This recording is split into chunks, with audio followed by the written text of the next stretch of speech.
ଦାନଶୀଳତା। ଦାନ ଶବ୍ଦର ଅର୍ଥ ବଡ଼ ଗଭୀର। ବିଦ୍ୟାଦାନ, ଧନଦାନ, ସ୍ନେହଦାନ, ଅନ୍ନଦାନ, ବସ୍ତ୍ରଦାନ, ଜ୍ଞାନଦାନ, କରୁଣାଦାନ ଆଦି ଶବ୍ଦସମୂହର ଅର୍ଥ ହେଲା ଯାହା ବଦଳରେ ତୁମେ କିଛି ପ୍ରତ୍ୟାଶା କରିବ ନାହିଁ ବା ଗ୍ରହଣ କରିବ ନାହିଁ। ସମ୍ପୂର୍ଣ୍ଣ ନିଃସ୍ୱାର୍ଥପର ଭାବରେ କିଛି ପ୍ରତ୍ୟାଶା ନ ଚାହିଁ ଦେବା ହିଁ ଦାନ। ଦାନରୁ ସ୍ୱତଃ ଆନନ୍ଦ ମିଳେ, କାରଣ ଦାନ ପାଇବା ବ୍ୟକ୍ତିର ଅଭାବ ମୋଚନ ହୁଏ ଓ ସେ ଆନନ୍ଦ ପାଏ। ତୁମେ ଅନ୍ୟକୁ ଆନନ୍ଦ ଦେଲେ ସ୍ୱତଃ ତୁମେ ମଧ୍ୟ ଆନନ୍ଦ ପାଇବ। ଏହା ଅନୁଭବଲବ୍ଧ ଜ୍ଞାନ। ଅପରପକ୍ଷରେ ଅନ୍ୟକୁ ଦୁଃଖ, ହତାଶା, ବ୍ୟଥା ଦାନ କଲେ ତୁମେ ମଧ୍ୟ ଅଜ୍ଞାତ ସାରରେ ତାହା ହିଁ ପାଇବ। ତୁମର ପ୍ରାପ୍ୟ ଏଥିରେ ସନ୍ଦେହ ନାହିଁ। ଏ ସଂସାରକୁ ମନୁଷ୍ୟ ଶ୍ରେଷ୍ଠ ପ୍ରାଣୀ ଭାବରେ ଆସିଛି ସମ୍ପୂର୍ଣ୍ଣ ଜୀବନରେ କିଛି ଦେବା ପାଇଁ।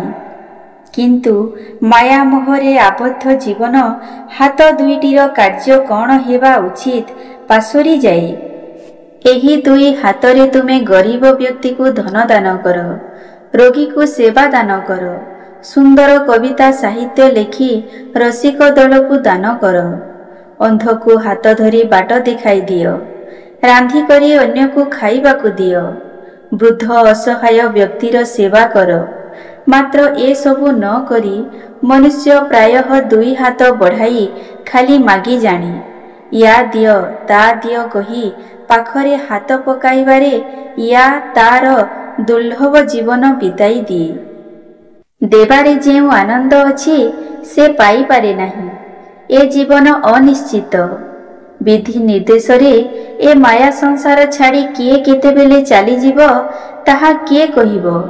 ତେଣୁ ଦୁର୍ଲଭ ମନୁଷ୍ୟ ଜୀବନର ପ୍ରତ୍ୟେକ ମୁହୂର୍ତ୍ତକୁ ସୁବିନିଯୋଗ କରିବା ମନୁଷ୍ୟର ନୈତିକ କର୍ତ୍ତବ୍ୟ। ଯାହାର ଯାହା ଅଛି ଦାନ କର। କ୍ଷୁଦ୍ର ସାହାଯ୍ୟରେ ମଧ୍ୟ ଦିବ୍ୟ ଗୌରବ ରହିଛି। ତୁମେ ଦେବାକୁ ଇଚ୍ଛା କର ବା ନ କର, ପ୍ରକୃତି ଯେବେ ଇଚ୍ଛା କରେ ସେତେବେଳେ ତୁମଠାରୁ ନେଇଯାଇ ପାରିବ। ତୁମକୁ ବାଧ୍ୟ ହୋଇ ଦେବାକୁ ପଡ଼ିବ। ଯେତେବେଳେ ତୁମେ କହିବ ଯେ ମୁଁ ଦେବି ନାହିଁ, ସେତେବେଳେ ତୁମ ଉପରେ ନିନ୍ଦା ଅପବାଦ ହେବ। ତୁମେ ନିଶ୍ଚିତରେ ଦୁଃଖୀ ହେବ। ଏହି ଅନୁଭୂତିରୁ ଆଉ କେହି ବାହାର ଲୋକ ନୁହନ୍ତି, ତୁମର ନିଜର ଏକାନ୍ତିକ ଇଚ୍ଛା ହିଁ ତୁମକୁ ସର୍ବସ୍ୱ ଦାନ କରିବାକୁ ପ୍ରବର୍ତ୍ତାଇବ।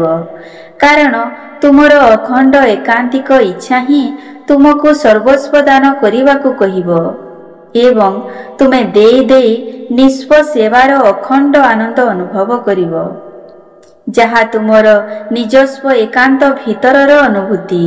କେହି ଦେଖିପାରିବେ ନାହିଁ କି କେହି ଚୋରି କରି ନେଇପାରିବେ ନାହିଁ। କି ସୁନ୍ଦର ବ୍ୟବସ୍ଥା ସୃଷ୍ଟିକର୍ତ୍ତାଙ୍କର। ତେଣୁ ଭକ୍ତକବି ମଧୁସୂଦନ ରାଉ ଲେଖିଲେ, ବାଲ୍ୟକାଳରୁ ଧର୍ମଧନ ମୁଁ ସଞ୍ଚିବି ଏ ଜୀବନ ଅନିଶ୍ଚିତ। କେଜାଣି କାହାର ମୃତ୍ୟୁକାଳ ଆସି ହୋଇଯିବ ଉପସ୍ଥିତ। କେତେ ସତ୍ୟ ଅନୁଭବର କଥା। ଭିଖାରୀଟିଏ ଝୁଲା ଧରି ଭିକ୍ଷା ପାଇଁ ବାହାରିଲା। ଏହା ତାର ନିତିଦିନିଆ ବୃତ୍ତି। ସେ କାହାକୁ ହାତ ଟେକି କଣିକାଏ ଦେଇନାହିଁ, କେବଳ ନେଇଛି। ଏ କଥାଟି ତା ମନରେ ସେଦିନ କାହିଁକି ପଶିଗଲା? ସେଦିନ ତା କପାଳକୁ କିଛି ମିଳିଲା ନାହିଁ। ଶେଷରେ ଜଣକ ଘରୁ ମୁଠାଏ ଚାଉଳ ମିଳିଲା। ଏହି ମୁଠାକ ଚାଉଳ କ'ଣ ହେବ? ତା ମୁହଁ ଶୁଖିଗଲାଣି। ଆଶ୍ଚର୍ଯ୍ୟ! ସ୍ୱୟଂ ରାଜା ସେ ବାଟରେ ଯାଉଥିଲେ। ଭିଖାରୀ ଆଗରେ ସୁସଜ୍ଜିତ ରଥ ରହିଗଲା। ଭିଖାରୀ ହାତ ପତେଇ ଅଭ୍ୟାସବଶତଃ ଝୁଲା ଧରି ଠିଆ ହେଲା। ସମସ୍ତଙ୍କୁ ତଟସ୍ଥ କରି ରାଜା ହାତ ପତେଇ ଭିଖାରୀକୁ କହିଲେ, ଶୁଣ, ଦେଶକୁ ସଙ୍କଟ ଆସିଛି। ପଣ୍ଡିତ କହିଛନ୍ତି, ଆଜି ରାସ୍ତାରେ ଯେଉଁ ଭିଖାରୀକୁ ପ୍ରଥମ ଦେଖିବ ତାକୁ ଭିକ ମାଗିବ ତ ଦେଶର ସଙ୍କଟ ତୁଟିବ। ତୁମେ ମୋତେ କିଛି ଭିକ୍ଷା ଦିଅ, ମନା କର ନା କହି ଝୁଲା ଦେଖାଇଲେ। ଭିଖାରୀ ହାତ ଫେରାଇ ନେଇ ଝୁଲାରେ ପୁରାଇଲା। ହାତ ଆଉ ବାହାରୁ ନାହିଁ ଝୁଲାରୁ। ରାଜା ପୁଣି କହିଲେ, ଯାହା ତୁମ ମନ, କିଛି ହେଲେ ଭିକ୍ଷା ଦିଅ, ଦେଶର ରିଷ୍ଟ ଖଣ୍ଡନ ହେବ। 2 ମୁଠା ଚାଉଳ ମିଳିଛି। ତହିଁରୁ ଅଧମୁଠା ଧରିଲା, ହାତ ଗଲା ନାହିଁ। ପୁଣି ଊଣା କଲା। ଜୀବନରେ ଦେବା ଶିଖି ନାହିଁ, ନେବାରେ ହିଁ ଅଭ୍ୟସ୍ତ। ଶେଷକୁ ବଡ଼ କଷ୍ଟରେ ଏତେ ବଡ଼ ରାଜା ହାତ ପାତିଛନ୍ତି ଦେଖି ବାଧ୍ୟରେ ଗୋଟିଏ ଚାଉଳ ବିଧି ରକ୍ଷା କରି ରାଜାଙ୍କୁ ଦେଲା। ରାଜା ହସି ଚାହିଁଗଲେ। ଭିଖାରୀଟି ଏକ ନୂଆ ଅନୁଭୂତିରେ ଉଲ୍ଲସିତ ହୋଇ ବଡ଼ ବଡ଼ ପାହୁଣ୍ଡ ପକାଇ ଘରକୁ ଫେରି ଆସି ଝୁଳି ଢାଳି ଦେଇ କହିଲା, ଆଜି ଏତିକି ଚାଉଳ, ହେଲେ ମୁଁ ଆଜି ଗୋଟେ ଚାଉଳ ସ୍ୱୟଂ ଏ ଦେଶର ରାଜାକୁ ଭିକ୍ଷା ଦେଇଛି। ତୁମେ ଖାଅ, ମୋ ପେଟ ପୂରିଛି।